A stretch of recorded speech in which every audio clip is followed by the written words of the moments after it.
Hare Krishna, Krishna Krishna, Hare Hare, Hare Rama, Hare Rama, Rama Rama, Hare Hare, Hare Krishna, Hare Krishna, Krishna Krishna, Hare Hare, Hare Rama, Hare Rama, Rama Rama, Hare Hare. Hari போல் Hare Krishna. Devotees pranams எல்லாருக்கும். பகவானோட அனுகிரகத்தில் நம்ம வந்து L2ல chapter 6ல் நம்ம இருக்கோம். இன்னைக்கு நம்ம chapter 6 நம்ம கன்க்ளூட் பண்ணுறோம். அதாவது கர்மயோகம் அப்படின்றது ஃபர்ஸ்ட் மாடியூல். பகவத்கீதையில் மொத்தம் 18 அத்தியாயங்கள் இருக்குது. அதில் ஃபஸ்ட்டு 6 சாப்டர்ஸ் வந்து கர்மயோகம், நடுவில் உள்ள 7லேருந்து 12 வரைக்கும் பக்தி யோகம், அதுக்கப்புறம் 13லேருந்து 18 வரைக்கும் ஞான யோகம். 700 ஸ்லோகங்கள் பகவத்கீதையில். ஓகேங்களா?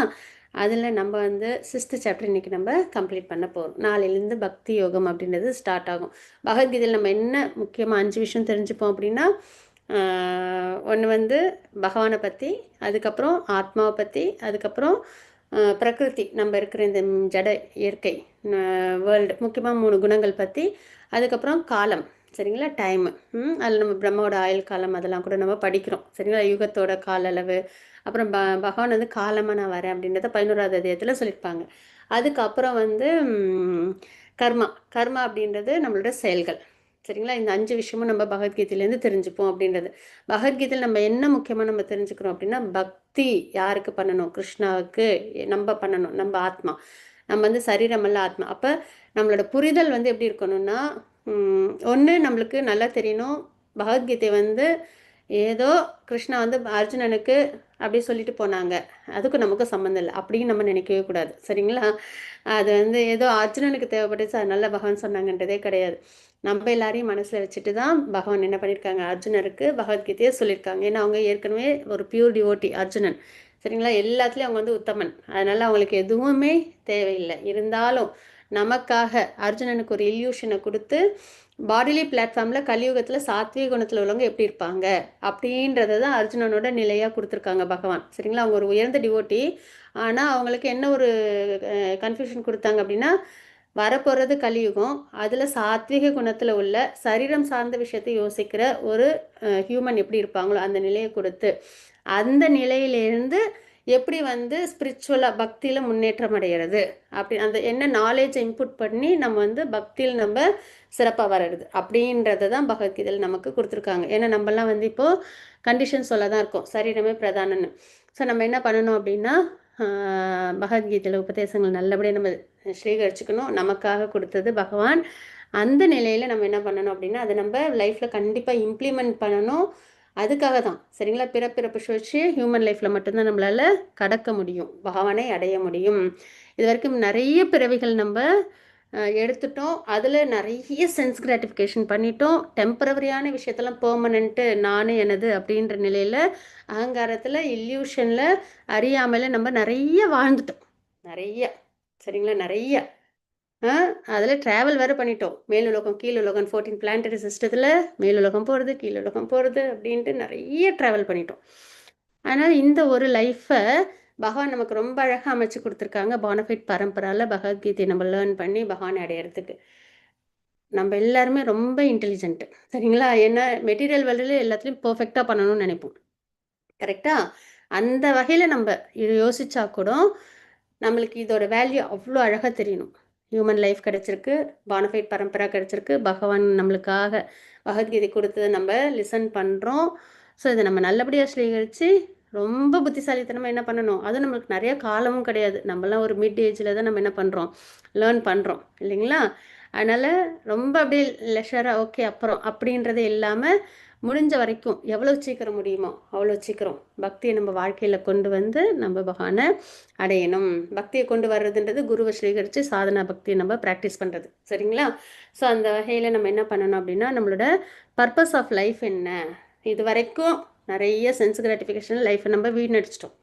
இந்த ஒரு லைஃப்பையாவது நம்ம கிருஷ்ணாவுக்கு நம்ம சமர்ப்பணம் பண்ணணும், நம்ம நல்லதுக்காக தான், சரிங்களா. அதுவுமே கம்ப்ளீட்டாக நம்மளோட நன்மைக்காக தான். ஸோ இதெல்லாம் நம்ம மனசில் வச்சுட்டு பகவத்கீதை நம்ம என்ன பண்ணணும் அப்படின்னா, பர்சனலாக எடுத்துக்கணும். நமக்காக நம்ம மேலே உள்ள கருணை, அந்த கேரிங், அதனால தான் பகவான் நமக்கு அன்பு. நம்ம நினைக்கிறோம் நம்ம ஏதோ நிறைய தியாகம் பண்ணி பக்தி பண்ண போகிறோம்னு, ஆனால் அப்படி இல்லை.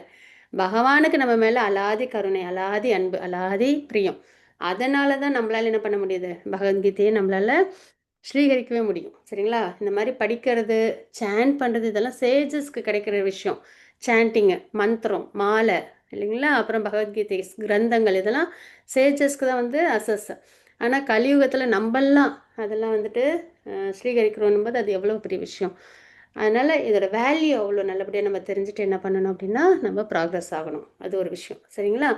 அதனால் ரொம்ப சீரியஸாக ஃபெய்த்ஃபுல்லாக நம்ம வந்து நம்மளை டெடிகேட் பண்ணிக்கணும். அதுக்கு முன்னாடி நம்ம இப்போ இன்னைக்கு நம்ம செஷன் பார்க்கறதுக்கு முன்னாடி நம்ம ஸ்ரீ ஸ்ரீ ராதா கோவிந்தருக்கு நம்ம மங்களாச்சரம் நம்ம ஆஃபர் பண்ணுவோம், குருவுக்கு பரம்பராக்கு. ஓகேங்களா? ஹரே கிருஷ்ணா. ஓம் நமோ பகவதே வாசுதேவாய. ஓம் நமோ பகவதே வாசுதேவாய. ஓம் நமோ பகவதே வாசுதேவாய. ॐ अज्ञानतिमिरान्धस्य ज्ञानाञ्जनशलाकया चक्षुरुन्मिलितं येन तस्मै श्रीगुरवे नमः. श्रीचैतन्यमनोभीष्टं स्थापितं येन भूतले स्वयं रूप गदामह्यं ददाति स्वपदान्तिकं वन्देऽहं श्रीगुरुर्श्रीयुतपदकमलं श्रीगुरुन् वैष्णवांश्च श्रीरूपं साग्रजातं सहगण रघुनाथान्वितं तं सजीवं साद्वैतं सावधूतं परिजनसहितं कृष्णचैतन्यदेवं श्रीराधाकृष्णपादान् सहगणललिता श्रीविशाखान्वितांश्च। हे कृष्णकरुणा सिन्धु दीनबन्धो जगत्पते गोपेश गोपिकान्त राधाकान्त नमोऽस्तुते। तप्तकाञ्चन गौराङ्गी राधे वृन्दावनेश्वरी वृषभानुसुते देवी प्रणमामि हरिप्रिये। वाञ्छाकल्पतरुपस्य कृपासिन्धुभयेव च पतितानां पावनेभ्यो वैष्णवेभ्यो नमो नमः। नमो विष्णुपादाय कृष्णप्रस्थाय भूतले श्रीमते भक्तिवेदान्त स्वामिनिते नामिने। नमस्ते सरस्वती देवे गौरवाणी प्रचारिणे निर्विशेष शून्यवादी पश्यत्यदेशतारिणे। जय श्री कृष्ण चैतन्य प्रभु नित्यानंद श्री अद्वैत गदाधर श्रीवासादि गौरभक्तवृंद। हरे कृष्णा कृष्ण कृष्णा हरे हरे, हरे राम राम राम हरे हरे। हरे कृष्णा माता जी। हरे कृष्णा प्रभु जी। पंचांग प्रणाम प्रभु जी। हरे कृष्णा. நல்லபடியா நம்ம மகானோட அனுகிரகத்துல, ஆச்சாரியர்கள் அனுகிரகத்துல, பரம்பரையோட அனுகிரகத்துல நம்ம சாப்டர் 6 நம்ம ஸ்டார்ட் பண்ணுவோம். சரிங்களா? நல்லபடியா ஆஃபர் பண்ணியிருக்கோம். இப்போ நம்ம வந்து நேத்திக்கு ஸ்லோகம் 35 வரைக்கும் பார்த்தோம். கரெக்டா? 36 பார்த்துட்டோமா? ஹரி போல் ரஞ்சனி மாதாஜி. ஹரே கிருஷ்ணா. ஹரி போல் மாதாஜி. ஓகே. ஸோ நம்ம இப்போ அதுலேருந்து நம்ம அப்படியே நல்லபடியாக நம்ம கண்டினியூ பண்ணுவோம். ஒரு நிமிஷம் எடுத்துக்கிறேன். 32ல் அர்ஜுனன் என்ன சொன்னாங்கன்னு ஒரு தடவை நம்ம பார்த்துடலாம். சரிங்களா? ஏன்னா கண்டினியூஷனுக்காக. சாரி 33ல் என்ன சொல்லியிருந்தாங்கன்னா, மனம் அமைதியற்றதும் குழப்பம் நிறைந்ததும் அடங்காததும் சக்தி மிகுந்ததும் ஆயிற்றே. வீசும் காற்றை அடக்குவதை விட மனதை அடக்குவது கடினமானதாக எனக்கு தோன்றுகிறது. 33யும் 34லையும் அர்ஜுனன் வந்து மனதோட நிலையை வந்து குறிப்பிட்டிருப்பாங்க. சரிங்களா? அதை நம்ம வந்து பார்க்குறோம். சரிங்களா? அதாவது என்னென்னா, மனம் வந்து நிலையற்றது, அமைதியற்றது, இதெல்லாம் நம்மளால் ரியலைஸ் பண்ண முடியுது இல்லைங்களா? ஸோ அர்ஜுனன் கொஷின் கேட்குறாங்கன்னா அது நமக்காக தான் இருக்கும். பாவமே பண்ண விருப்பம் வரல, ஆனால் பலவந்தமாக நான் ஏன் பாவம் பண்ணுறேன் அப்படின்னு கேட்டிருப்பாங்க. அது அவங்க பாவம் பண்ணுறதே இல்லை, ஏன்னா அவங்களாம் பக்தன், சிறந்த பக்தர் இல்லைங்களா? நமக்காக தான். நம்மெல்லாம் நினைப்போம் பாவமே பண்ணக்கூடாது, யாருக்குமே விருப்பம் இருக்காது இல்லைங்களா? ஆனால் என்ன பண்ணிடுறோம், பலவந்தமாக நம்ம அதை பண்ணிடுற மாதிரி ஆயிடுது. அப்போ அந்த கொஷின் நமக்காக தான் கேட்டிருக்காங்க. அதே மாதிரி இங்கேயும் அர்ஜுனன் அவ்வளோ ஃபோக்கஸ்டு இல்லைங்களா? அவங்களுக்கு வந்து மனதை ஒருநிலைப்படுத்துறதுன்றது ரொம்ப சுலபமாக வரும். குருவியோட கண்ணு மட்டும் தெரியுது அப்படின்னது. அதுக்கப்புறம் வந்து திரௌபதி அம்மாவோட அந்த சேமரம், அதில் இதெல்லாம் ஒரு எக்ஸாம்பிளாக தான் நம்ம பார்க்குறோம். மொத்தத்தில் அவங்க எல்லாத்துலேயுமே எப்படின்னா ரொம்ப ஸ்கில்ஃபுல் பர்சன், ரொம்ப ஃபோக்கஸ்டு. அப்படிப்பட்ட அர்ஜுனன் என்ன சொல்கிறாங்க அப்படின்னா, நம்மளோட நிலை அப்படியே சொல்கிறாங்க. மனம் அமைதியற்றது, குழப்பம் நிறைந்தது, அடங்காதது, சக்தி மிகுந்தது, அப்படின்றது. சரிங்களா? அப்போ வீசும் காற்றை கூட நான் அடக்கிடுவேன். ஆனால் மனதை கண்ட்ரோல் பண்ணுறது எனக்கு சிரமம் அப்படின்றத சொல்லியிருக்காங்க. சரிங்களா? அதனால நம்ம சாண்டிங் பண்ணும்போது மனம் ஒருநிலைப்படலையே அப்படின்லாம் நம்ம வந்து யோசிச்சோம்னா, அது வந்து நமக்கு மட்டும் இல்ல. எல்லாருக்குமே அப்படிதான் இருக்கும். ஏன்னா மனதோட நிலையே அதுதான். அதனால நம்ம என்ன பண்ணணும்னா, இதுதான் நேச்சரு. அப்ப நம்ம அத என்ன பண்ணணும்? பகவான் நமக்கு குடுத்த உபதேசத்தின் படிதான். நம்ம வந்து அத வந்து நம்ம வந்து கண்ட்ரோல் பண்ணணும். சரிங்களா? கண்ட்ரோல் பண்ணா பழக்கணும். எப்படி பழக்கணும்? பகவான் எப்படி சொல்லியிருக்காங்க? நம்ம எது ஒண்ணு ஆன்மீகத்துல செய்யணும்னாலும், அது பகவானோட பரம்பரையோட கைடன்ஸ்ல பண்ணோம்னா கரெக்ட்டா வரும். சரிங்களா? பகவான் எவ்வளோ அழகா சொல்லியிருக்காங்க பாருங்க நமக்கு. மனதை அடக்கிறதுன்றது கண்டிப்பா சந்தேகமின்றி மிகவும் கடினம் அப்படின்னு சொல்லியிருக்காங்க. ஆனால் தகுந்த பயிற்சியினாலும் பற்றின்மையினாலும் அது சாத்தியமாகும். ஸோ இதுதான் நம்ம பண்ணணும். சாதனா பக்தி. சரிங்களா? நம்ம வந்து பயிற்சி பண்ணிகிட்டே இருக்கணும். எப்பப்பெல்லாம் நமக்கு வந்து தேவையில்லாத தாட்ஸ் எப்பப்பெல்லாம் இல்லை, எப்பயுமே வந்துக்கிட்டே தான் இருக்கும் எல்லாருக்கும். ஆனால் அப்படி வரப்பெல்லாம் நம்ம என்ன பண்ணணும்? மனதை வந்து பகவான் மேலே நம்ம என்கேஜ் பண்ணணும். நாம சங்கீர்த்தனம், பகவான் நாமரூப குண லீலைகள் இதிலெல்லாம் நம்ம வந்து நம்மளை என்கேஜ் பண்ணிக்கணும். சரிங்களா? இப்போ நம்ம ஆரத்திலாம் பார்க்குறோன்னா அதெல்லாம் மனசில் நினச்சி நினச்சி பார்க்கணும். வேற ஏதோ நினைக்கிறதுக்கு என்ன ஆரத்தி டெம்பிளில் பண்ணாங்க, அது எப்படி பண்ணாங்க, நம்ம அதை எப்படி வீட்டில் பண்ணுறது, அதெல்லாம் அந்த பாட்டை நல்லா மனனம் பண்ணணும். சரிங்களா? ஸோ இந்த மாதிரி நம்ம என்ன பண்ணணும் அப்படின்னா, நிறைய நம்ம பகவத்கீதையில் பகவான் நமக்காக என்ன உபதேசம் சொன்னாங்க, ஓ இப்படி சொல்லியிருக்காங்களே, இதை நம்ம எப்படி நம்ம வந்து லைஃப்பில் இம்ப்ளிமெண்ட் பண்ணுறது. ஸோ அந்த மாதிரி நம்மள என்ன பண்ணணும், மனசை வந்து நம்ம வந்து பயிற்சி பண்ணணும். சரிங்களா? முழுக்க முழுக்க பகவான் மேலே நம்ம என்கேஜ் பண்ணணும். அது மாதிரி பற்றின்மை நிறைய உடனே அப்படியே இன்னைக்கு நினச்சோன்னா உடனே அடுத்த நிமிஷம் நம்மளுக்கு வந்து இந்த ஜட உலக விஷயங்கள்லாம் நம்மளை பாதிக்காதானே பாதிக்கும். எப்பயுமே ஒரு கடைசி வரைக்கும் பாதிப்பு இருந்துக்கிட்டே தான் இருக்கும். ஆனால் அந்த ஜட உலக விஷயங்களை நம்மளுக்கு தெரியணும், எது நம்மளுக்கு வேணும் எது வேண்டாம் அப்படின்னு. சரிங்களா? நம்ம வாழ்க்கைக்கு பக்திக்கு எவ்வளவு தேவையோ அந்த அளவுக்கு நம்ம அதில் எடுத்துக்கிட்டா போதுமே தவிர ரொம்ப அளவுக்கு அதிகமான பற்றுதல் அப்படின்றது ஜட உலக விஷயங்களை நம்ம வச்சுக்க கூடாது. சரிங்களா? வச்சுருந்தோன்னா என்ன பண்ணுவோம்? பிறப்பிறப்பு விஷயத்தில் நம்ம தான் சிரமப்படணும். சரியா? அதனால் பற்றின்மை அப்படின்றதுனாலையும் இப்படிப்பட்ட அடங்காத இந்த மனதையும் நம்மளால் என்ன பண்ண முடியும்? அடக்க முடியும் அப்படின்றத பகவான் குறிப்பிட்டிருந்தாங்க. அப்போ நம்ம வந்து ஆன்மீக குருவோட கைடன்ஸில் சாதனை பக்தி நம்ம ப்ராக்டிஸ் பண்ணோம். 16 round sanding for relative principles. அப்புறம் வைஷ்ணவ சேவா. சரிங்களா? இதுதான். அப்புறம் பற்றுதல் இன்மை அப்படின்றத நம்ம பார்க்குறோம். ஜட உலகத்தில் பற்றுதல் இல்லாமல் இருக்கிறது, ஆன்மீகத்தில் ஈடுபாடு. இதை தான் நம்ம பண்ணணும். நார்மலாக மைண்ட் எப்படி இருக்குன்னா, ஜட உலகத்தில் பற்றுதலோடு இருக்கும். ஏன்னா அப்படியே பழகிடுச்சு. நம்ம கொஞ்ச நாள் ப்ராக்டிஸ் பண்ணாலே அது நம்மளுக்கு பழக்கத்தில் வந்துடும். இல்லைங்களா? நம்ம அனாதி காலத்திலேருந்து ஜட உலகத்திலேயே தான் நம்ம வந்துட்டு என்ன பண்ணிகிட்டே இருக்கோம், சென்ஸ் கிராட்டிஃபிகேஷன் பண்ணிகிட்டே இருக்கோம், ஆசைப்பட்டு ஆசைப்பட்டு. அப்போ அது நல்ல பழகிருக்கும், கோர் ஆஃப் த ஹார்ட் வரைக்கும். ஆனால் அதை நம்ம என்ன பண்ணணும்? பயிற்சி பண்ணணும். பட்டுதல் இல்லாமல் ஜட உலகத்தில் அதை வந்து ஆன்மீகத்தில் பயிற்சி நம்ம கொடுக்கணும். அப்படின்றது தான் அந்த பாதை பகவான் நமக்கு உபதேசம் பண்ணுறாங்க அப்படின்றத நம்ம பார்த்தோம். சரிங்களா? அப்புறம் 36 ஸ்லோகத்தில் கட்டுப்படாத மனதை கொண்டவனுக்கு தன்னை உணர்தல் கடினமான செயலாகும். ஆனால் மனதை கட்டுப்படுத்தி சரியான வழியில் முயல்பவனுக்கு வெற்றி நிச்சயம். இதுவே எனது அபிப்பிராயம் அப்படின்றத பகவான் குறிப்பிட்டிருந்தாங்க அப்படின்றத நம்ம பார்க்குறோம். இப்போ நம்ம வந்து அத்தியாயம் 6ல் 4வது இல்லை 3, 4 இது 2 நம்ம பார்க்க போகிறோம். ஸ்லோகம் 6.37லேருந்து 47 வரைக்கும் நம்ம பார்ப்போம். நம்ம அப்படியே ஸ்லோகங்களோட பார்க்கலாம். ஹரே கிருஷ்ணா மாதாஜி. ஸ்லோகம் 37 மாதாஜி. அருள்மொழி மாதாஜி வாசிச்சு கொடுங்க மாதாஜி. ஹரே கிருஷ்ணா. हरे कृष्ण माताजी। ஹரே கிருஷ்ணா மாதாஜி. अर्जुन उवाच अयदि श्रद्धायोपेतो योगचलितमानसः अप्राप्य योग संसिद्धं कां कदिं कृष्ण गच्छति। அர்ஜுனன் வினவினான். கிருஷ்ணா, தன்னுணர்வு பாதையினை நம்பிக்கையுடன் ஆரம்பத்தில் மேற்கொண்டு பிறகு உலக எண்ணங்களினால் அதனை நிறுத்தி விடுவான். யோகத்தின் பக்குவ நிலையை அடைவதில்லை. அத்தகு வெற்றியடையாத ஆன்மீகத்தின் கதி என்ன? ஹரி கிருஷ்ண மாதாஜி. ஹரி போல். ஹரே கிருஷ்ணா. அருள்மொழி மாதாஜி. இப்போ வந்து பகவான் வந்து அர்ஜுனன் வந்து பகவான்கிட்ட குறிப்பிடுறாங்க. என்ன சொல்றாங்க அப்படின்னா, தன்னுணர்வு பாதை நம்பிக்கையுடன் ஆரம்பத்தில் மேற்கொண்டு, சரி ஓகே, ஒரு வழியா ஒரு முடிவுக்கு வந்து ஓகே, நம்ம வந்து ஆன்மீகத்தில் முன்னேற்றம் அடையணும், தன்னுணர்வு பாதையில் நம்மள இருந்து என்கேஜ் பண்ணிக்கணும் அப்படின்னு நினச்சி ஆன்மீகத்துக்கு வராங்க. சரிங்களா? அதான் இந்த அஷ்டாங்க யோகம். இப்போ நம்ம பார்க்குறது வந்து அஷ்டாங்க யோகம். சரிங்களா? அதாவது தவம் அப்படின்றது. அந்த பாதைக்கு வராங்க. அப்புறம் வந்து பிறகு உலக எண்ணங்களினால் அதனை நிறுத்தி விடுபவன். சில சமயம் என்ன பண்ணுவாங்க, ஓகே ப்ராக்டிஸ்லாம் பண்ணுவாங்க, இப்போ தவம்லாம் நல்லபடியாக பண்ணுவாங்க. அப்புறம் கொஞ்சம் காலத்தில் அதில் வந்துட்டு இந்த டிஸ்ட்ராக்ஷன்லாம் வரும்போது நம்ம நிறைய பார்க்குறோம்ல, தவம் பண்ணி அதுலேருந்து கலைஞ்சு வரவங்க, டிஸ்ட்ராக்ட் ஆகுறவங்களாம் நம்ம நிறைய பார்த்துருக்கோம் இல்லையா? ஸோ அந்த மாதிரி எண்ணங்களில் அதை நிறுத்தி விடுறாங்க. அந்த அஷ்டாங்க யோகம் அந்த பாதையை வந்து அவங்க வந்து நிறுத்திடுறாங்க. அப்போ யோகத்தின் பக்குவ நிலையும் அவங்க அடையலை. அப்போ யோகத்தில் பக்குவ நிலைன்றது என்ன? சமாதி நிலை. அதையும் அடையலை. ஆனால் ஸ்டார்ட் பண்ணிவிட்டு அதை வந்து பாதியிலே விட்டுடுறாங்க. அத்தகைய வெற்றி அடையாத ஆன்மீகவாதியின் கதி என்ன அப்படின்றது தான் இங்கே வந்து அர்ஜுனன் வந்து கேட்குறாங்க. சரிங்களா? யோகத்தின் விளக்கப்படம் என்னன்றதை நம்ம இங்கே பார்ப்போம்.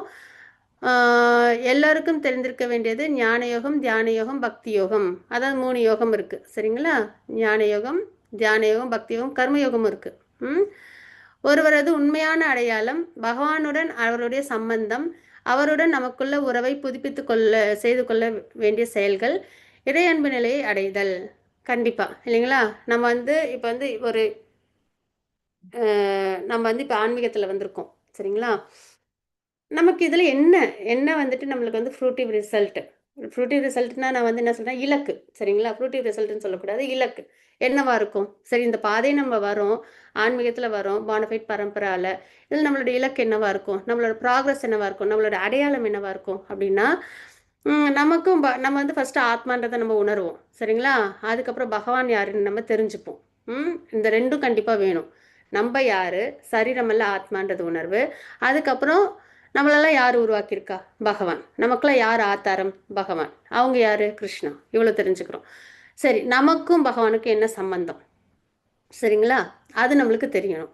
அது சம்பந்த அபிதய பிரயோஜனம்னு சொல்லுவாங்க இதை. சரிங்களா? ஃபஸ்ட்டு என்ன சம்பந்தம் தெரிஞ்சுக்கணும், அதுக்கப்புறம் ப்ராசஸ் பிரயோஜனம். அப்போ நம்மளுக்குள்ளார அந்த உறவுன்றது ஏற்கனவே இருக்குது. அதை நம்ம என்ன பண்ணுறோம்? இப்போ நம்ம புதுப்பிச்சுக்கிறோம். அதுதான் சாதனா பக்தி. சரிங்களா? சாதனா பக்தி பண்ண பண்ண என்ன ஆகும்? நமக்கு பகவானோட இருக்கிற அந்த சம்பந்தம் நமக்கு புரிய வரும். சரிங்களா? அதுக்கப்புறம் இறையன்பு நிலைக்கு அடைதல் அப்படின்னு என்ன? பிரேம பக்திக்கு நம்ம அடையிறது. சரிங்களா? ஸோ இதெல்லாம் வந்துட்டு யோகத்தில் நமக்கு கிடைக்கிற ப்ராக்ரஸ் அப்படின்றத நம்ம இங்கே பார்க்குறோம். சரிங்களா? அப்போ ஞானம் யோகமும் தியான யோகமும் கடுமையானது. அந்த பாதை வந்து கடுமையானது. அதுக்கப்புறம் அது வந்து நம்ம வந்து அதுலேருந்து விலகிறதுக்கு வாய்ப்பு உண்டு, வீழ்ச்சி அடையிறதுக்கு நமக்கு வாய்ப்பு அதிகம் உண்டு. சரிங்களா? ஆனால் பக்தி யோகம்ன்றது நேரடியானது, எளிமையானது, துரிதமானது, பாதுகாப்பானது அப்படின்றத நம்ம இங்கே தெரிஞ்சுக்கிறோம். ஓகேங்களா? ஸோ இப்போ இந்த மாதிரி யோகங்கள்லாம் இருக்குது. ஞான யோகம், தியான யோகம், பக்தி யோகம், கர்ம யோகம்லாம் இருக்குது. இந்த மாதிரி யோகம்லாம் நம்ம பண்ணுறதுனால நம்மளுக்கு என்ன விஷயம், நம்மள அல்டிமேட் கோலை நம்ம பார்க்குறோன்னா பகவான்கிட்ட நம்மளுக்கு பிரேம பக்தி ஏற்படணும். இது வந்து நம்ம வந்து ஞான யுகத்தில் தியான யுகத்தில் நம்ம அடையணும் அப்படின்னும் போது அது வந்து சிரமமான பாதையை நம்ம பார்க்குறோம். அதில் நம்மளுக்கு வீழ்ச்சி, டிஸ்ட்ராக்ஷனும் வரும். ஆனால் பக்தி யோகம்ன்றது ரொம்ப நேரடியானது, எளிமையானது. அது ஃபாஸ்ட்டாக வர்றது வந்து நம்மளை பகவான்ட்டு கொண்டு போகும். சரிங்களா? ஏன்னா நம்ம தான் வீழ்ச்சி அடைய மாட்டோம் இல்லை, அவர் பாதுகாப்பானது, வீழ்ச்சி அடைய மாட்டோம். சரிங்களா? ஸோ இதெல்லாம் தான் நம்ம பார்க்குறோம். இந்த புரிதல் நமக்கு இருக்கணும். மற்ற யோகத்தை விட பக்தி யோகம் ஏன் சிறந்ததுன்றதை நம்ம ஏற்கனவே நம்ம இதில் செக் பண்ணியிருக்கோம் இல்லையா? இந்த இந்த ஸ்லைடில் நம்ம ஃபர்ஸ்ட்லேயே நம்ம அதை வந்து பார்த்தோம். அந்த ஏணிப்படிகள், யோகாவோட ஏணிப்படிகள் அப்படின்னு பார்த்தோம்ல இதில். ஸோ பக்தி தான் சிறந்தது. பக்தி சேவை அப்படின்றதான் பக்தி யோகம். சேவையில் கர்மயோகம் வந்துடும். பக்தி யாருக்கு பண்ணுறோம்? ஞான யோகம் வந்துடும். பகவான்கிட்ட நம்மளை என்கேஜ் பண்ணிக்கும் போது ஆட்டோமேட்டிக்காக ஜட உலக விஷயங்கள்லேருந்து விலகி இருப்போம். அப்போ அஷ்டாங்க யோகம் வந்துடும். ஸோ இதெல்லாம் முழுமையாக இருக்கிற இந்த பக்தி யோகம்ன்றது உயர்ந்தது. இதில் வீழ்ச்சி கிடையாது. இது நம்மளை சீக்கிரமாக பகவான்கிட்ட நம்மளை பக்தி பண்ண வைக்கும். சரிங்களா? கொண்டு போய் விடும். அல்டிமேட் கோலை நம்ம ஈஸியாக அடைஞ்சிடலாம். அதுதான் நம்ம பார்த்தது. ஓகேங்களா? இப்போ நம்ம பார்க்குறது இந்த ஸ்லைட் நம்ம இப்போ பார்த்தோம். இப்போ வெற்றி அடையாத யோகி. சரி, ஓகே, இந்த நிலையில் அவங்க வந்து வெற்றி அடையலை. அந்த கடினமான பாதையை ஃபாலோ பண்ணி அதுலேயும் வந்து அவங்க வந்து டிஸ்ட்ராக்ட் ஆகிடுறாங்க. சரியா? அந்த அல்டிமேட் கோல் அவங்க அடையலை. அவங்களோட நிலை என்ன அப்படின்றது அர்ஜுனனோட கொஸ்டின். அப்போ வெற்றி அடையாத யோகி நிலை என்ன? நம்பிக்கையுள்ள ஸ்திரமான நிலையற்ற மனம் அப்படின்றத நம்ம இங்கே பார்க்குறோம். சரிங்களா? இதெல்லாம் என்னென்னா அவங்களுக்கு வந்து அந்த எதனால் அவங்க வெற்றி அடையலை அப்படின்னு பார்த்தோன்னா அவங்க வந்து அந்த ஃபோக்கஸ் வந்து அவங்களுக்கு டிஸ்ட்ராக்ட் ஆகிடுதுல்ல. ஸோ அந்த ஒரு ரீசன்னால். அப்போ பகவான் என்ன உபதேசம் கொடுக்குறாங்கன்றதை நம்ம பார்க்கலாம். மாதாஜி 38 ஸ்லோகம். மாதாஜி அருணா மாதாஜி வாசிச்சு கொடுங்க மாதாஜி. ஹரே கிருஷ்ணா. ஹரே கிருஷ்ணா மாதாஜி. ஹரே கிருஷ்ணா மாதாஜி, வாசிச்சு கொடுங்க. பச்சன்னோபய விப்ரஷ்டச்சின்னப்ரம் இவ நஷ்யதி अप्रदिष्टो महाबाहो विमुडो ब्रह्मणपदी. हरे कृष्ण माताजी. ஹரே கிருஷ்ணா. பலம் பொருந்திய புயங்களை உடைய கிருஷ்ணரே, ஆன்மீக பாதையிலிருந்து மயங்கிய அத்தகு மனிதன் ஆன்மீகத்திலும் வெற்றியடையாமல் பௌதிகத்திலும் வெற்றியடையாமல் சிதறிய மேகம் போன்று எங்கும் இடமின்றி அழிந்து விடுவதில்லையோ? ஹரி போல், ஹரே கிருஷ்ணா. இது வந்து அர்ஜுனன் சொல்ற ஸ்லோகம், சரிங்களா? இன்னும் இது ஃபர்ஸ்ட் அந்த முன்னாடி பார்த்தோம்ல 37, அதுவும் அர்ஜுனன் சொன்னது, இதுவும் அர்ஜுனன் சொன்ன ஸ்லோகம், சரிங்களா? அப்போ வந்து பகவான்கிட்ட கேட்குறாங்க, ஆன்மீக பாதையில் இந்த மாதிரி ஒரு மயக்கத்தில் அவங்க என்ன பண்ணிடுறாங்க, அதுலேயும் அவங்களால வெற்றி அடைய முடியாமல் வீழ்ச்சி அடைஞ்சிடுறாங்க. பௌதிகத்துலேயும் அவங்க ஈடுபடல இல்லையா? ரெண்டுத்துலேயுமே இல்லை, ஆன்மீகத்துலேயும் முன்னேற்றம் இல்லாமல் சக்ஸஸ் ஆகாமல் தடுமாறிடுறாங்க. பௌதிக வாழ்க்கை அவங்க அனுபவிக்கல இல்லையா? ஏன்னா அதுலேருந்து அவங்க விலகி இருக்காங்க. ஸோ இந்த மாதிரி இருக்கிறவங்களோட நிலை என்ன அப்படின்றத அர்ஜுனன் வந்து கேட்குறாங்க. ஏன்னா இப்போ பௌதிகத்தில் இருக்காங்க அப்படின்னா அவங்களுக்கு வந்து சொர்க்கம் நரகம் இதெல்லாம் இருக்கும், சரிங்களா? அவங்களோட கர்மாவுக்கு ஏற்ற மாதிரி. ஆன்மீகத்தில் முன்னேற்றம் அடைகிறவங்க பகவான் லோகத்தை அடையலாம், பிரம்மஜோதி அடையலாம். இப்போ இந்த மாதிரி ஆன்மீகத்தில் ஈடுபட்டு அதில் முழுமை அடையாமல் இருக்கிறவங்க அவங்களோட கதி என்ன, அவங்க எங்கே இருப்பாங்க அப்படின்றத அர்ஜுனன் வந்து கொஸ்டின் கேட்குறாங்க, சரிங்களா? பேரளவு பௌதிக சுகங்களை தியாகம் செய்து ஆன்மீக இன்பம் அடைவதிலும் தோல்வி. பௌதிக சுகத்தையும் அவங்க அனுபவிக்கல, ஆன்மீகத்திலையும் அவங்க வந்து தோல்வி அடைஞ்சிடறாங்க. அவங்களோட நிலை என்ன அப்படின்றத கேட்குறாங்க. இப்போ நம்ம வந்து 39 ஸ்லோகம் நம்ம பார்க்கலாம். ஹரே கிருஷ்ணா மாதாஜி. தனலட்சுமி மாதாஜி வாசிச்சு கொடுங்க மாதாஜி. ஹரே கிருஷ்ணா. வாசிக்கிறேன் மாதாஜி. ஹரே கிருஷ்ணா மாதாஜி. ஏதன்மே சம்சயம் கிருஷ்ண சேதுமர்ஹஸ்ய சேஷ்தஹ வதன்ய சம்யஸ்ய சேதாதன வஷ்யப்பதத்யதே. கிருஷ்ணா, இதுவே என் சந்தேகம். இதை முழுமையாக தீர்க்குமாறு உம்மை கேட்டுக்கொள்கிறேன். உம்மையன்றி இந்த சந்தேகத்தை நீக்கக்கூடிய வேறு எவரையும் நான் காணவில்லை. ஹரே கிருஷ்ணா ஹரே மாதாஜி. போல், ஹரே கிருஷ்ணா மாதாஜி. ஸோ இப்போ பகவான்ட்டு சொல்கிறாங்க, சரிங்களா? ஏன்னா பகவான் தானே சுப்ரீம் இல்லையா? ஸோ அதனால் இந்த விஷயத்துக்கு அவங்கள தவிர வேறு யாரும் ரொம்ப தெளிவாக நமக்கு கிளாரிஃபை பண்ண முடியாது. அதனால் அர்ஜுனன் கேட்குறாங்க, இது என்னோட சந்தேகம், இதை வந்து நீங்கள் தான் தீர்த்து கொடுக்கணும், இதை வந்து உங்களை விட வேறு யாரும் எங்களுக்கு கைட் பண்ண முடியாது அப்படின்றது ரொம்ப அழகாக. அந்த ஹம்பிள்னஸ், சரிங்களா? டிவோட்டீஸ்க்கு வந்து அந்த ஹம்பிள்னஸ் அப்படின்றது ரொம்ப இம்பார்ட்டண்ட்டு, சரிங்களா? அது இருந்தால் தான் டிவோட்டி அப்படின்னே சொல்லலாம், சரிங்களா? வெறும் பக்தி மட்டும்ன்றது இல்லை, பக்தி ப்ளஸ் அந்த ஹம்பிள்னஸ் இருந்தால் தான் பக்தியே வரும். ஸோ அதனால் அழகாக என்ன பண்ணுறாங்க அப்படின்னா பகவான்ட்டு அவங்களோட அந்த அந்த வெறும் கொஷினை மட்டும் பார்க்கறது இல்லை, அவங்க எப்படி அந்த பாவம் அதையும் நம்ம வந்து பார்க்கணும், சரிங்களா? சந்தேகத்தை தெளிவாக்குங்கள் அப்படின்றத நம்ம இங்கே பார்க்குறோம். அப்போ சந்தேகங்களை தீர்க்க கிருஷ்ணருடைய உதவியை நாடினார் அப்படின்னு பார்க்குறோம். இது நம்ம ஏற்கனவே ஃபஸ்ட்டு சாப்டரில் நம்ம டிஸ்கஸ் பண்ணோம். நிறைய பேர் இருந்தாங்க போர்க்களத்தில், கோடிக்கணக்கான பேர். ஆனால் அர்ஜுனன் யாருக்கிட்ட தான் போய் சரணாகதி பண்ணாங்க? கிருஷ்ணா கிட்ட மட்டும்தான். அதே மாதிரி தான் நம்மளை சுற்றியும் நிறைய விஷயங்கள் இருக்கும் இந்த உலகத்தில், நல்ல விஷயங்களும் இருக்கும். அதாவது அர்ஜுனனை சுற்றி யுதிஷ்டர், பீஷ்மர், துரோணாச்சாரியெல்லாம் நல்லவங்க தான் இல்லையா, உயர்ந்தவங்க, டிவோட்டிஸ் தான். ஆனாலும் அர்ஜுனன் யார்கிட்ட தான் பண்ணாங்க? கிருஷ்ணா கிட்ட தான். அதே மாதிரி தான் நமக்கும் இது ஃபஸ்ட்டு லெசனே நம்ம லேர்ன் பண்ணது இதுதான். யாருக்கிட்ட நம்ம சரண்டர் ஆகணும், யாருக்கிட்டேருந்து நம்ம கைடன்ஸ் இருக்கணும் அப்படின்னா அப்போ அர்ஜுனனுக்கு பகவான் நேரடியாக இருந்தாங்க பிரத்யட்சமாக. ஆனால் இப்போ நமக்கு என்ன கிரந்தம்? பகவத்கீதை. பகவான் வந்து அதுக்காக தான் பகவத்கீதை நமக்கு கொடுத்தது, சரிங்களா? அப்போ நம்ம யார்கிட்ட போய் நம்ம வந்து சரணாகதி எடுத்துக்கணும்? பகவத்கீதை, சரிங்களா? பகவான் வந்து கீதை மூலயமா நம்ம கூட இருக்காங்க அப்படியே, சரிங்களா? அந்த உபதேசம் தான் பகவானே நமக்கு. அப்புறம் ஏன் வந்து பகவான்கிட்ட அவங்க கேட்குறாங்கன்னா பகவானுக்கு கடந்த காலம், நிகழ்காலம், வருங்காலம் எல்லாமே அவங்களுக்கு தெரியும் இல்லையா? அவங்க வந்து 4th சாப்டர்லேயே நம்மளும் பார்க்குறோம். பகவான் என்ன சொல்கிறாங்க, கடந்த காலம், நிகழ்காலம், எதிர்காலம் எல்லாமே அவங்களுக்கு தெரியும் அப்படின்றத பார்க்குறோம். ஏன்னா அப்பயும் அர்ஜுனன் ஒரு கொஸ்டின் கேட்டிருந்தாங்க, நீங்கள் வந்து முன்னாடி விவஸ்வானுக்கு சொன்னேன்னு சொல்கிறீங்க, ஆனால் இப்போ நீங்கள் ஏன் கூடல இருக்கீங்க, சமகாலத்தில் நம்ம ஒன்றா இருக்கோம், அப்படி இருக்கும்போது நீங்கள் எப்படி விவஸ்வானுக்கு சொன்னீங்க அப்படின்னு ஒரு கொஸ்டின் கேட்பாங்க. அப்போ பகவான் சொல்லுவாங்க, நீ நானும் பல பிறவைகளை கடந்துட்டோம், எனக்கு எல்லாமே ஞாபகம் இருக்கும், ஆனால் அர்ஜுனா உனக்கு அது ஞாபகம் இருக்காது. அப்போ பகவானுக்கும் ஆத்மாவுக்குள்ள அந்த வித்தியாசம் அப்படின்றத நம்ம பார்க்க ஆரம்பித்தோம் இல்லைங்களா? பகவான் நம்மளும் ஒன்றும் கிடையாது, அவங்க விபு, நம்ம அணு, அவங்க அன்லிமிட்டட், நம்ம லிமிட்டட் அப்படின்றத நம்ம தெரிஞ்சுக்கிட்டோம். ஸோ அந்த வகையில் பகவான் கடந்த காலம், நிகழ்காலம், வருங்காலம் இதெல்லாம் முழுமையாக தெரிஞ்சவங்க. அவருக்கு சமமானவர் யாரும் இருக்க முடியாது. யாருமே பகவானுக்கு ஈக்குவலாகவும் அவங்களோட உயர்ந்தவங்களோ கிடையாது. பகவான் தான் உயர்ந்தவங்க அப்படின்றத நம்ம பார்க்குறோம், சரிங்களா? அப்போ கிருஷ்ணரால் எல்லா சந்தேகங்களையும் முழுமையாக தீர்க்க முடியும். ரெண்டாவது பகவான் யார்? சுப்ரீம் கிருஷ்ணா இல்லையா? அவங்களுக்கு வந்து எல்லாமே வந்துட்டு எல்லாமே அவங்ககிட்ட தான் வந்திருக்கு. ஸோ அவங்களுக்கு தெரியாத விஷயம்ன்றது எதுவுமே இருக்காது இல்லைங்களா? அவங்க தான் உயர்ந்தவங்க. ஸோ அவங்ககிட்டேருந்து வர அந்த கைடன்ஸ் அதுதான் ரொம்ப வேல்யூபிள். ஸோ அதனால் அர்ஜுனன் வந்து நீங்கள் மட்டும்தான் தீர்க்க முடியும் அப்படின்னு சொல்லி கொஷின் கேட்குறாங்க. ஹரே கிருஷ்ண மாதாஜி 6.40 ஸ்லோகம். மோனிஷா மாதாஜி வாசிச்சு கொடுங்க மாதாஜி. ஹரே கிருஷ்ணா. மோனிஷா மாதாஜி ஹரே கிருஷ்ணா. हरे कृष्ण माता जी। ஹரே கிருஷ்ணா. श्रीभगवानुवाच वार्तेनैवेग नामुत्र विनाशस्तस्य विद्येदेन हि कल्याणकृत्यगसिद्धतो दीर्घादगच्छति. புருஷோத்தமரான முழுமுதற் கடவுள் கூறினார், பிருதாவின் மகனே, தற்செயல்களில் ஈடுபட்ட ஆன்மீகி உலகிலோ பர உலகிலோ அழிவை அடைவதில்லை. என் நண்பனே, நன்மையை செய்பவன் தீமையை அடைவதே இல்லை. ஹரே ஹரே கிருஷ்ண மாதாஜி. ஹரே கிருஷ்ண மாதாஜி. ஹரி போல்.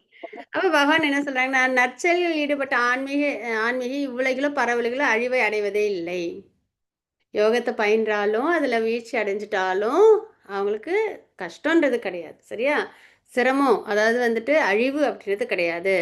நன்மை செய்பவன் தீமையை அடைவதே இல்லை அப்படின்னு மகன் ரொம்ப அழகா சொல்றாங்க. சரிங்களா? அதனால நமக்கு கஷ்டம் வருது அப்படின்னா அது நம்ம செஞ்ச தீமையினால தான் இருக்கும், வேற யாரும் அதுக்கு காரணம் இல்லை. சரிங்களா? அதனால இதுல நம்ம இன்னும் மகன் அழகா ரொம்ப அழகா சொல்றாங்க, நன்மை செய்தவன் தீமையை அடைவதில்லை அப்படின்போது யோகத்துல பயிற்சி பண்ணி அதுல வீழ்ச்சி அடைஞ்சாலும் அவங்களுக்கு நன்மையும் தான் இருக்கும் அப்படின்னு நம்ம இங்க பார்க்குறோம். சரிங்களா? மாதாஜி 41 ஸ்லோகம்.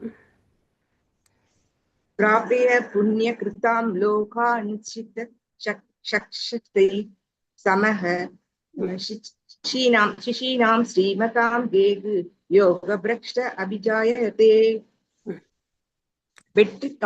வெற்றியடையாத யோகி புண்ணிய ஆத்மாக்களின் யோகங்களில் பற்பல வருடங்கள் அனுபவித்த பின் நல்லோரின் குடும்பத்தில் அல்லது பெரும் செல்வந்தத்தின் குடும்பத்தில் பிறக்கின்றான். ஹரி போல் மாதாஜி. ஹரே கிருஷ்ண மாதாஜி. அப்ப வெற்றி அடைந்த யோகி என்ன ஆகுறாங்க அப்படின்றத பகவான் வந்து குறிப்பிடுறாங்க 41 42ல. சரிங்களா? என்ன அப்படின்னா, கொஞ்ச காலம் பக்தி பண்ணி அதாவது கொஞ்ச காலம் தபஸ்ல ஈடுபட்டு, சரிங்களா, அதுல வந்து அவங்க வந்து வீழ்ச்சி அடைஞ்சிடுறாங்க அப்படின்னா அவங்க வந்து என்ன பண்ணுவாங்க அப்படின்னா பற்பல வருடங்கள் வந்து மேல் உலகங்கள்ல அவங்க வந்து சந்தோஷங்களை அனுபவிப்பாங்க. அதாவது சொர்க்கம் மகரலோகம் இதெல்லாம் இருக்கு இல்லையா, அந்த மாதிரி மேல் உலகங்கள்ல அவங்க சந்தோஷங்களை அனுபவிப்பாங்க. அதுக்கப்புறம் அந்த சந்தோஷங்கள் தீர்ந்ததுக்கு அப்புறம் மறுபடியும் இந்த பூலோகத்துல நல்லவங்க குடும்பத்துல இல்லைன்னா பெரும் செல்வந்தரின் குடும்பத்துல பிறப்பாங்க அப்படின்றத பார்க்குறோம். சரிங்களா? ஸோ அந்த வகையில பக்தியில தவத்தில் ப்ராக்டிஸ் பண்ணுறாங்க, அதில் வீழ்ச்சி அடைஞ்சிடுறாங்க அப்படின்னாலும் அவங்களுக்கு என்ன தான் நடக்குது? நன்மை தான் நடக்குது. சரிங்களா? மேலுலகங்களில் போய் சந்தோஷங்களை அனுபவிச்சுட்டு திரும்பி இந்த பூலோகத்துலேயே அவங்களுக்கு ஒரு பிறவி கிடைக்கும். அது எப்படி இருக்கும் அப்படின்னா, நல்ல குடும்பத்தில்னா ரொம்ப ஆன்மீகத்தில் ரொம்ப ஈடுபாடு உள்ள குடும்பத்தில் பிறப்பாங்க. அப்போ இன்னும் நல்லபடியாக ஆன்மீகத்தில் இன்னும் அவங்களால முன்னேற்றம் அடைய முடியும். அதே மாதிரி பெரும் செல்வந்தர் குடும்பத்தில் பிறக்கும்போது என்ன ஆகும்? அந்த செல்வத்தை வச்சு அவங்களால என்ன பண்ண முடியும்? ஆன்மீகத்தில் நிறைய அவங்களால தொண்டுகள் செய்ய முடியும் இல்லைங்களா? ஸோ அந்த மாதிரியான குடும்பத்தில் அவங்களுக்கு பிறப்பு அப்படின்றது கிடைக்கும். மாதாஜி 42 ஸ்லோகம். மாதாஜி हरे कृष्ण माताजी। ஹரே माताजी। மாதாஜி. अथवा योगिनाम् एव कुले भवति धीमताम् एतत् दुर्लभतरं லோகே ஜன்மயத் ஈத்ருஷம். அல்லது நீண்ட கால யோக பயிற்சிக்கு பின் வெற்றி அடையாதவர் அறிவில் சிறந்து விளங்கும் ஆன்மீகங்களின் குலத்தில் பிறப்பது உறுதி. இத்தகைய பிறவி நிச்சயமாக இவ்வுலகில் மிக அரிதானதாகும். ஹரே கிருஷ்ணா. ஹரி போல் மாதாஜி. ஹரே கிருஷ்ணா. ஸோ நீண்ட காலம் தவம் பண்ணி, சரிங்களா, பக்தி பாதையிலேருந்து அதுக்கப்புறம் அவங்க வந்து அந்த தவத்தில் கலைஞ்சிடுறாங்க அப்படின்னா என்ன ஆகும் அப்படின்னா அவங்க வந்து சிறந்த ஆன்மீகவாதின் குடும்பத்தில் பிறப்பாங்க அப்படின்றத பார்க்குறோம். சரிங்களா? நல்ல ஆச்சாரியர்கள் அவங்களா இருப்பாங்க இல்லையா, அந்த மாதிரி ஃபேமிலியில் பிறக்கிறது. ஸோ இந்த நம்ம உலகத்திலே ரொம்ப அரிதான கிடைக்கக்கூடிய விஷயம் அப்படின்றது எதுன்றது பகவான் இதில் ரொம்ப அழகாக சொல்கிறாங்க. நம்ம நினைப்போம் இல்லையா, ஏதாவது ஒரு விஷயத்த நம்ம நினச்சிப்போம் மெட்டீரியல் லைஃப்பில், இது ரொம்ப கஷ்டம் இது கிடைக்கிறது அப்படின்னு நம்ம நினைப்போம் இல்லைங்களா? ஏதாவது ஒரு காஸ்ட்லி காரு இருக்குது அப்படின்னு வச்சுக்கோங்களேன், அதெல்லாம் கிடைக்கிறது கொஞ்சம் கஷ்டம், அரிது அப்படின்னும் இல்லையா? வேறு ஏதாவது ஒரு விஷயத்தை நம்ம நினச்சிட்டு ரொம்ப கஷ்டம் அப்படின்னு. ஆனால் அப்படி இல்லை, எது இருக்கலே ரொம்ப அரிதான விஷயம் இந்த ஜட உலகத்தில் அப்படின்னா ஆன்மீகவாதிகளின் குடும்பத்தில் நல்ல ஆரம்பத்துலேருந்து ஒரு வைஷ்ணவ குடும்பத்தில் வந்து இருக்கிற அந்த ஒரு குடும்பத்தில் ஒரு பிறப்பு அப்படின்றது கிடைக்கிறதுன்றது ரொம்ப ரேர், ரொம்ப வந்து துர்லபம். அதான் பகவான் சொல்கிறாங்க சரிங்களா.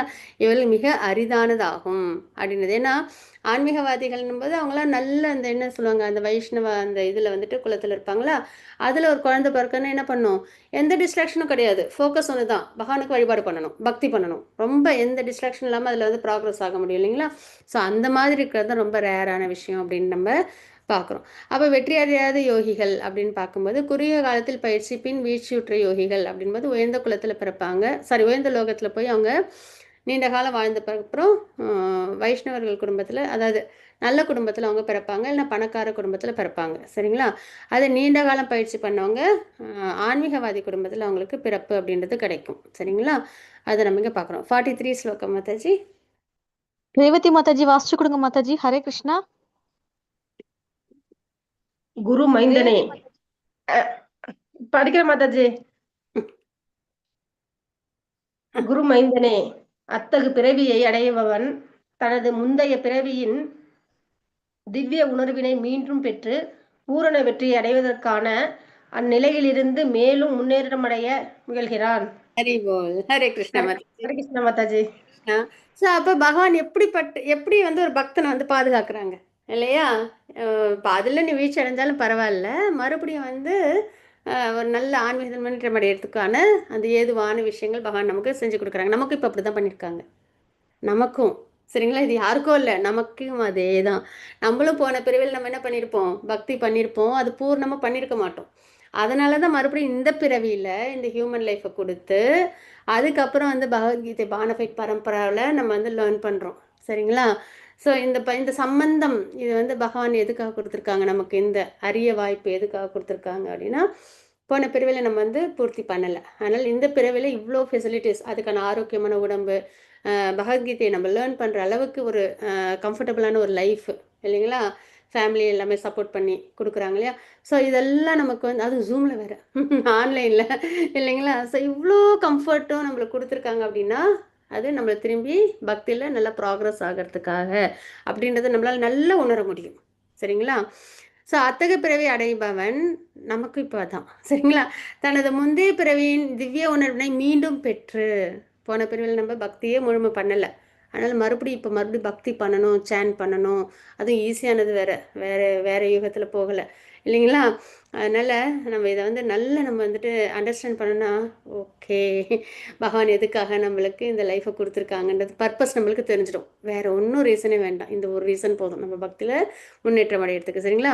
திவ்யமான உணர்வினை மீண்டும் பெற்று பூர்ண வெற்றி அடைவதற்காக இந்த பிறவியில் கண்டிப்பாக நான் வந்து வெற்றி அடைஞ்சிடணும் அப்படின்றதில் ரொம்ப பிடிவாதம். தோல்வி யாருக்காவது பிடிக்குமா, பிடிக்காதில் நம்ம யாருக்கும் தோல்வி அடையிறதுக்கு அதே தான் சரிங்களா. இந்த பிறவியில் பூர்ண வெற்றி அடைவதற்காக பகவான் அவங்க சைட்லேருந்து எல்லாம் பண்ணிட்டாங்க, நமக்கு ஹியூமன் லைஃப் கொடுத்துட்டாங்க, கம்ஃபர்டபுளான லைஃப் கொடுத்துருக்காங்க, ஆரோக்கியமான சரீரத்தையும் கொடுத்துருக்காங்க, பானஃபைட் பரம்பரா கொடுத்துருக்காங்க, ஈஸியான கலியுகம் கொடுத்துருக்காங்க, நாம சங்கீதனை மட்டும் பண்ண போதும் அப்படின்னு எல்லாமே கம்ப்ளீட்டாக ஸோ பிளஸ்டு சரிங்களா, எந்த குறையும் இல்லாத அளவுக்கு நமக்கு கொடுத்துருக்காங்க.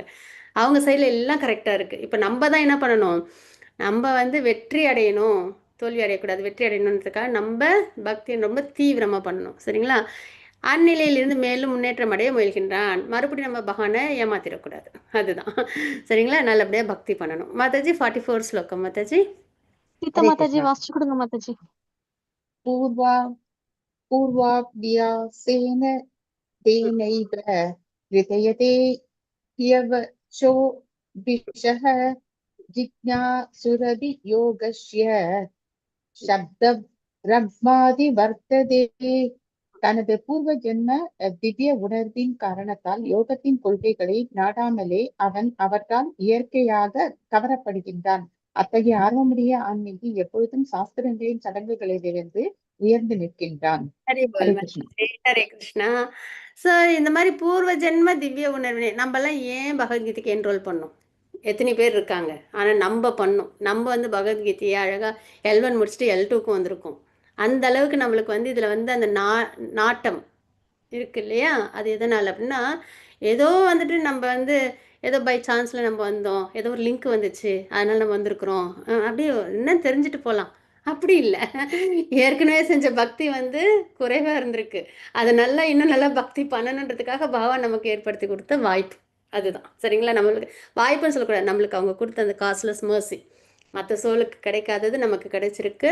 நம்ம அதை என்ன பண்ணணும்? நல்லபடியாக ஸ்வீகரிச்சுக்கணும். உண்மையிலேயே நமக்கு வந்துட்டு பகவத்கீதையோட வேல்யூ, பகவான் நம்ம மேலே வச்சிருக்கிற அந்த அந்த அந்த கேரிங்கும் நம்மளுக்கு தெரிஞ்சதுன்னு வச்சுக்கோங்களேன், கண்டிப்பாக நம்ம வந்துட்டு அவ்வளோ பிளெஸ்டாக ஃபீல் பண்ணுவோம். நல்ல பக்தி பண்ணணுன்றது நம்மளுக்கு வந்துட்டு உள்ளாரேந்து வரும். அந்த அந்த உத்வேகம், ஃபயர். சரிங்களா? ஏன் நம்ம மிஸ் பண்ணோம்? இனிமேலும் நம்ம வந்து மிஸ் பண்ணக்கூடாது. பகவான் நம்மளுக்கு இவ்வளோ கருணை காமிச்சிருக்காங்களே, நம்மளோட சைட்லேயே நம்ம கரெக்டாக பண்ணணும். 200% நம்ம எஃபர்ட் போடணும் அப்படின்றதில் நம்ம ரொம்ப தீவிரமாக இருப்போம். சரிங்களா? ஸோ அந்த வகையில் யோகத்தின் கொள்கைகள் நாடாமலேயே அவன் அவற்றால் இயற்கையாக கவரப்படுகிறான். நம்மளாம் இப்படி வந்து பகவத்கீதை லேர்ன் பண்ணுறோம் இயற்கையாக. சரிங்களா? அப்போ அந்த ஆர்வம் நமக்கு ஏற்படுது. அத்தகைய ஆறுமுறை ஆன்மீகி, சரிங்களா, எப்போதும் சாஸ்திரங்கள் சடங்குகளிலிருந்து உயர்ந்து நிற்கின்றான். இந்த ரிச்சுவல்லாம் அவங்களுக்கு வந்து ரொம்ப இம்பார்ட்டன்ட் கிடையாது. சரிங்களா?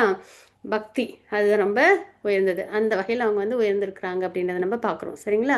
அப்போ தெய்வீக உணர்வை புதுப்பித்துக் கொள்கிறார். நமக்கு கொடுத்த வாய்ப்பு பகவான் மறுபடியும். நம்ம போன பிறவியில் ஃபெயில் ஆயிட்டோம், தோத்து போயிட்டோம். சரிங்களா? அதனால தான் இப்போ மறுபடியும் நம்மளுக்கு கிடைச்சிருக்கு. யோக பயிற்சியில் இயற்கையாக கவரப்படுகிறார். பக்தியில் நம்மள இருக்கப்படுறோம் இல்லையா? சடங்கு முறைகளை நாட்டம் கொள்வதில்லை. ரிச்சுவலாக பண்ணுறது, வாரத்தில் ஒரு நாள் கோயிலுக்கு போகிறது, அதுக்கப்புறம் வந்துட்டு இந்த ரிச்சுவலாக பண்ணுவோம்ல சம்பிரதாயத்துக்காகன்னு, அர்த்தமே தெரியாது, ஆனால் நம்ம வந்து அதெல்லாம் நம்ம ஃபாலோ பண்ணிகிட்ருப்போம். ஸோ அந்த முறையெல்லாம் வந்து அவங்களுக்கு வந்து நாட்டம் இருக்காது. பக்குவம் அடைய கடினமாக உழைக்கிறார். பக்தியில் நல்லா முன்னேற்றம் அடையிறதுக்கு நம்ம இன்னும் என்டிவர் பண்ணுறோம். மாதாஜி 45 ஸ்லோகம் மாதாஜி. ஹரே கிருஷ்ணா. சுதா மாதாஜி வாசிச்சு கொடுங்க மாதாஜி. ஹரே கிருஷ்ணா. ஹரே கிருஷ்ணா மாதாஜி. வாசிச்சு கொடுங்க மாதாஜி. ஹரே கிருஷ்ணா. பிரயத்னாத் யதமானஸ்து யோகி. பிரயத்னாத் யதமானஸ்து யோகி சம்சுத்த கில்பிஷஹ அநேக ஜன்ம சம்சித்தஹ ததோ யாதி பராம் கதிம். மேலும் முன்னேற்றம் பெறுவதற்கான தீவிர முயற்சியில் ஈடுபடும் யோகி எல்லா களங்களிலிருந்தும் தூய்மை பெற்று இறுதியில் அநேக ஜென்மங்கள் பயின்ற பிறகு பரமகதியை அடைகிறான். ஹரே கிருஷ்ணா மாதாஜி. ஹரே கிருஷ்ணா மாதாஜி. பிரணாஸ் மாதாஜி. ஸோ இப்போ நம்ம என்ன பண்ணுறோம் அப்படின்னா 45 ஸ்லோகம் நம்ம பார்க்குறோம், பகவானோட உபதேசம். சரிங்களா? இப்போ நம்ம வந்து அப்படியே நமக்கு தான் பகவத்கீதை. சரிங்களா? நமக்காக தான் பகவான் என்ன சொல்கிறாங்கன்னா, ஏன்னா நம்ம இப்போ ஃபெயில் ஆகிட்டோம்ல லாஸ்ட் இதுலேயே பண்ணாமல் விட்டுட்டோம். அதனால் இப்போ நமக்கு மறுபடியும் வாய்ப்பு கிடைச்சிருக்கு. சரிங்களா? நல்லபடியாக ப்ராக்ரஸ் ஆக முன்னேற்றம் பெறுவதற்காக தீவிரமான முயற்சியில் ஈடுபடும் யோகி. இந்த பிரிவில் 5th சாப்டர்லேயே பகவான் சொன்னாங்க, இந்த உடலை விடுறதுக்கு முன்னாடியே எல்லாம் சொல்லிட்டு 5th சாப்டரில் என்ன சொன்னாங்க, பொறுமையாக சரி அப்புறம் பார்த்துக்கலாம், இதெல்லாம் தெரிஞ்சுக்கிட்டேன், தியரட்டிக்கலாக ப்ராக்டிக்கலாக அப்புறம் இம்ப்ளிமெண்ட் பண்ணிக்கலாம் அப்படின்றதெல்லாம் இல்லை. இந்த உடலை விடுவதற்கு முன்பு ஜட ஜட விஷயங்கள்னால வர அந்த உந்துதல்களை பொறுத்து கொள்ளும் பொழுது அப்படின்னு பகவான் சொன்னாங்களே, அதே தான். இந்த பிறவிலேயே நம்ம என்ன பண்ணணும்னா தீவிரமாக முயற்சி பண்ணணும். எதுக்கு? பக்தி பண்ணணும், பகவானை நம்ம அடையணும் அப்படின்றது. சரிங்களா? அதே சமயத்தில் நம்ம மட்டும் இல்லை, நம்மளை சுற்றி உள்ள எல்லாரையும். சரிங்களா? அதில் நம்ம ரொம்ப ஃபோக்கஸ்டாக இருக்கணும். அப்போ பகவானுக்கு இன்னும் நம்மளை ரொம்ப பிடிக்கும். ஸோ ஈடுபடும் யோகி எல்லா கலங்கங்களிலிருந்தும் தூய்மை பெற்று, ஜட உலக கலங்கங்கள்லாம் இருக்குல்ல, இந்த சென்ஸ் கிராட்டிஃபிகேஷன், அந்த அனர்த்தங்கள், அதுலேருந்துலாம் வந்து விடுதலை அடைகிறாங்க. சரிங்களா? டிஸ்ட்ராக்ஷன்லேருந்து இறுதியில் அநேக ஜென்மங்கள் பயின்ற பிறகு பரமகதியை அடைகின்றான் அப்படின்றத நம்ம இங்கே பார்க்குறோம். நம்மளாம் இப்போ அந்த ப்ராக்ரஸில் தான் இருக்கும். சரிங்களா? ஹாப்பியாக இருக்கணும் இது தெரிஞ்சுக்கிட்டதுக்கப்புறம். அப்பாடா நம்ம எப்படியா அந்த லிபரேஷன், இந்த ப்ராசஸில், பக்தி ப்ராசஸில் நம்மலாம் ஆல்ரெடி இருக்கோம் அப்படின்றது. எப்படி மற்றும் எப்போது யோகி தனது இறுதி இலக்கை அடைகிறார் அப்படின்போது பற்பல பிறவிகளில் நம்ம இந்த மாதிரி ப்ராக்டிஸ் பண்ணி நேர்மையாக முயற்சி பண்ணி அனைத்து கலங்கங்கள்லேருந்து விடுதலையாகி நம்ம தூய்மை அடைஞ்சு நம்ம பகவானை அடைகிறோம் அப்படின்றது. இப்போ நம்ம வந்து 46 and 47 ஸ்லோகம் நம்ம பார்க்கணும். மாதாஜி 46 ஸ்லோகம் மாதாஜி. हरे कृष्णा. दबस्विप्यो अधिक हो योगी ज्ञानिप्यो विमतो दिग करमिप्स्य यश साधिको योगी तस्मात् योगी परिवार्जुना தவம் புரிபவன் ஞானி மற்றும் பலனை எதிர்பார்த்து செயல்படுபவனை காட்டிலும் யோகி சிறந்தவனாவான். எனவே அர்ஜுனா, எல்லா சூழ்நிலைகளிலும் யோகியாக இருப்பாயாக. ஹரி போல். ஹரே கிருஷ்ண மாதாஜி. ஹரே அப்ப கிருஷ்ணா. தவம் ஹரே கிருஷ்ணா. தவம் புரிபவன் ஞானி மற்றும் பலனை எதிர்பார்த்து தவம் புரிபவங்கன்றாங்க அஷ்டாங்க யோகம் ஃபாலோ பண்றாங்க. சரிங்களா? நம்ம இப்ப பார்த்துட்டு இருக்கிற யோகம் ஞான யோகம் ஃபாலோ பண்றவங்க, ஞானத்தை விருத்தி பண்ணிக்கணும் அப்படின்னு இருக்கிறாங்களே, வேதாந்த சூத்திரம் இதெல்லாம் படிக்கிறவங்க, உபநிஷத்துக்கள்லாம். பலனை எதிர்பார்த்து கர்மயோகம் ஃபாலோ பண்றவங்க.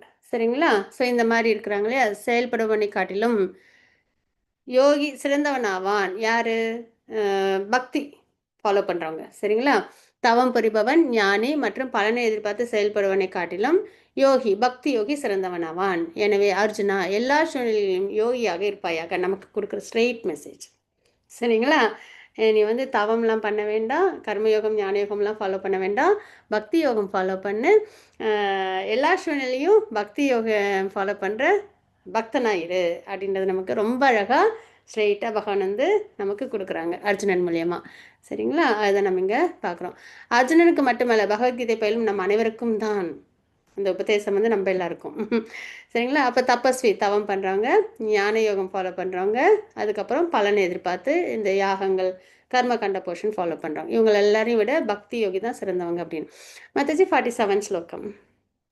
கிருஷ்ணமூர்த்தி பிரபுஜி வாசிச்சு கொடுங்க பிரபுஜி. ஹரே கிருஷ்ணா. கிருஷ்ணமூர்த்தி பிரபுஜி ஹரே கிருஷ்ணா. ஹரே கிருஷ்ணா மாதாஜி. ஹரே கிருஷ்ணா பிரபுஜி, வாசிச்சு கொடுங்க பிரபுஜி. பிரணாம் பிரபுஜி. சர்வேஷாம் மத்கதோனாந்தராத்மனா ஸ்ரத்தா வாம் பஜதே யோ மாம் சமேயுக்த தமோமதஹ.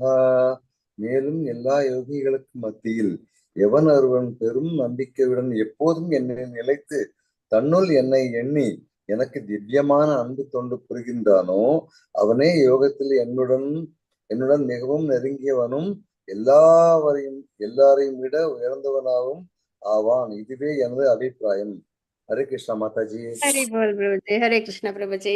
ஸோ இந்த ஸ்லோகத்துல பகவான் நமக்கு என்ன உபதேசம் கொடுத்துருக்காங்க அப்படின்னு பார்த்தோம்னா, எல்லா யோகிகளிலும் நம்ம இப்போ பார்த்தோம் இல்லைங்களா, கர்ம யோகம் ஃபாலோ பண்றாங்க, அஷ்டாங்க யோகம், ஞான யோகம் இந்த மாதிரி ஃபாலோ பண்ற எல்லா யோகிகளிலும் மத்தியில யாரு ஒருத்தவங்க சிறந்த யோகி யாரு, சிறந்தது என்ன? ஏன்னா அடுத்தது நம்ம பார்க்க போறது என்னன்னா பக்தி யோகம். சரிங்களா? அதுக்கு ஆதார ஸ்லோகமா நம்ம இங்க பார்க்குறோம். மத்தியில எவனொருவன் பெரும் நம்பிக்கையுடன், நமக்கு வந்து இந்த நம்பிக்கைன்றது ரொம்ப இம்பார்ட்டன்ட்டு. அதுலேருந்து தான் எல்லாமே ஸ்டார்ட்டே ஆகும். சரிங்களா? அதனால் நம்ம வந்து நல்ல கான்ஃபிடென்ட்டாக நல்ல நம்பிக்கையோட நம்ம வந்து பக்தியில் ப்ராக்ரஸ் ஆகணும். ஸோ பக்தி நம்பிக்கை அது இம்பார்ட்டண்ட். எப்பொழுதும் எண்ணில் நிலைத்து பகவான் மேலே நம்ம ஃபோக்கஸ்டாக இருக்கிறது. சரிங்களா? தன்னுள் என்னை எண்ணிக்கொண்டு பகவான் நாமரூப குணநிலைகள்லாம் நம்ம மனனம் பண்ணுறது. எனக்கு திவ்யமான அன்பு தொண்டு, வெறும் நினச்சிட்டு மட்டும் இருந்தால் போதுமா அப்படின்னா இல்லை. அதுக்கப்புறம் நம்ம என்ன பண்ணணும், அந்த அன்பு தொண்டு சேவை, பக்தி சேவை. சரிங்களா? பக்தி பண்ணுறவங்க அவனே யோகத்தில் இந்த எல்லா யோகம் இருக்கு இல்லையா, பக்தி இது கர்மயோகம், ஞான யோகம், அஷ்டாங்க யோகம், அது எல்லாத்தையும் விட சிறந்தவனா பகவான் வந்து குறிப்பிட்றாங்க. யார்? பக்தி சேவையில் ஈடுபடுற பக்தனை. சரிங்களா? யோகத்தில் என்னுடன் மிகவும் நெருங்கியவனும், ரொம்ப க்ளோஸ். சரிங்களா? எல்லோரையும் விட உயர்ந்தவனும், மற்ற யோகத்தை ஃபாலோ பண்ணுறவங்கள விட உயர்ந்தவனும் ஆவான். இதுவே எனது அபிப்பிராயம். அப்போ பக்தன், பக்தி யோகம் ஃபாலோ பண்ணுற பக்தன் பகவானுக்கு ரொம்ப நெருங்கியவங்க அப்படின்றத பார்க்குறோம். அவங்க தான் உயர்ந்த நிலையில் இருக்காங்க மற்ற யோகிகளை விட அப்படின்றத நம்ம தெரிஞ்சுக்கிறோம். ஸோ அதனால் அடுத்த அத்தியாயத்துலேருந்து பக்தி யோகம் அப்படின்றத நம்ம பார்ப்போம். சரிங்களா? பகவானோட அனுகிரகத்தில் அதுதான் நீங்கள்லாம் பார்க்க போகிறீங்க. ஹரிபோல்.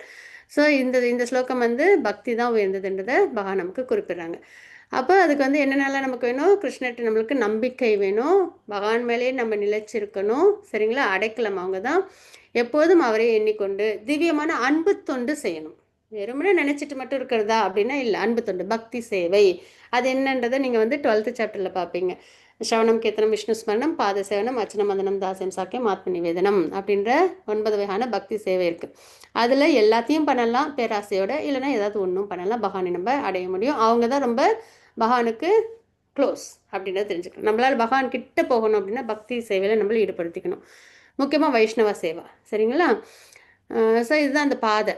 கர்மயோகம் அப்படின்றது, ஞான யோகம் அப்படின்றது தியான யோகம், பக்தி யோகம், பரமபுருஷ பகவானை நம்ம அடைகிற அந்த நிலை அப்படின்றத பார்க்குறோம். யார் பகவான் கிட்ட இருக்காங்க? பக்தி யோகம் பண்ணுறவங்க தான். சரிங்களா?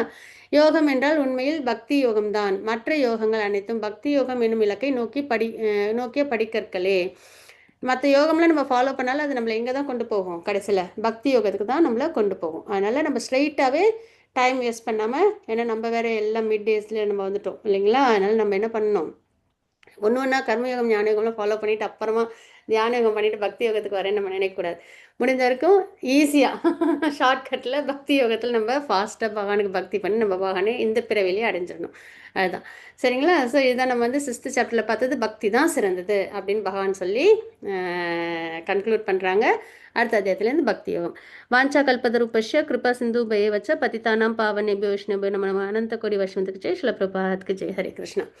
ஹரிபால். யாருக்கு இது ரிலேஷன் ஷேரிங்ஸ்லாம் இருந்ததுன்னா அவசியம் வந்துட்டு